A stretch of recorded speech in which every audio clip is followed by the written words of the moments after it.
سلام تعذبتنا إذا channel كم يدخون لهم تسفى قبر كلهم أبزز لهم وسلام تكونوا لو ما أنت خاني كم ترسري يخمون تر أخوينكم نقول السئيل نادينا براش نقبر سننا ويس قرص مسفل عنا مالتي نوعون إشتي كزاربي مت إذا له من ألفات حدش تخاطاتلتنا إذا channel أنت أخوينكم سبسكرايب برمو مثلا حدش فيديو ما تخلوا notification كما تاعكم انكم لايك أني إذا نايسني program channel تعاملكم تحسبون تخوينكم مسكال أو شير تقدركم مخاط بو مالتي أنا نداس النيل سرح حد وان فيديو تات كم زلنا سرع وخاني تمرت نقول أنا قوني لها يمت مالتي نفتر استخير انت هوينا حجي نقوت السئيل نادينا براش نقبر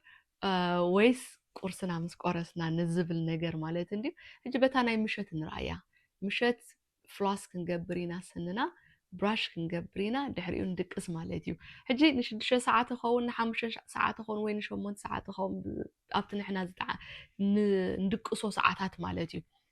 أبتن ندقسن ساعات سني وصلنا ندق ساعات من البات تسينا ما ينستن خون مش جن تسينا مقبل علينا مليسنا ندقسنينا براش غيرنا فلاس غيرنا مستقسنا بقى غيرنا نقول تسألنا مالتي حجي عفنا منم نجر سلزي بلعنا له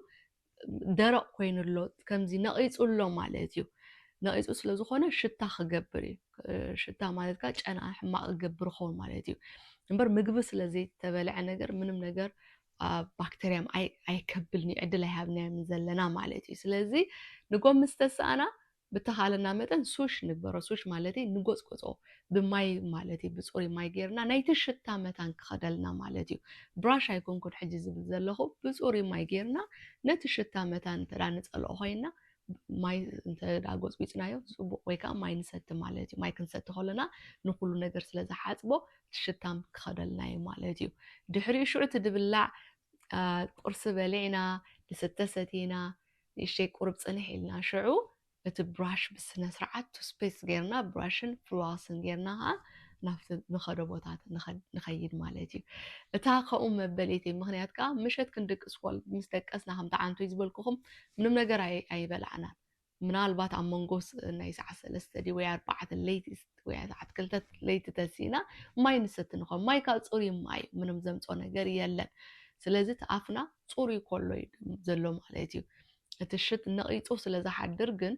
ሽታ ጨና የምፅእ ኸውን ንዓኹም ማለት እዩ ንጎ ክትስኡ ከለኹም ባዕልኹም ራእይዎ ከምዚ ደስ የብለካ ነገራት ይጥዕመኩም ወላ ኸውን እሱ ምንም ኣይኮነን ንዕኡ እንተዳ ንፀልኦ ኮይና ማይ ኖርማል ሰቲና ቅድሚ ቁርስ እናዳለና ከላ ማይ ጎፅጎፅ ከነብሎ ንኽእል ማለት እዩ ድሕሪኡ ቁርስና በሊዕና ብስነ ስርዓት ብራሽን ፍሎስን ጌርና ናብቲ ንኸይድ ንኸዶ ማለት እዩ ናይ ሎማዓንቲ እዚኣ ትመስል ዝኾነ ሕቶ እንተለኩም ብዛዕባ እዚኣ ቪድዮ እዚኣ ኮመንት ኣብ ታሕቲ ትገብሩ ትኽእሉ ኢኹም እንኮላይ ከኣኒ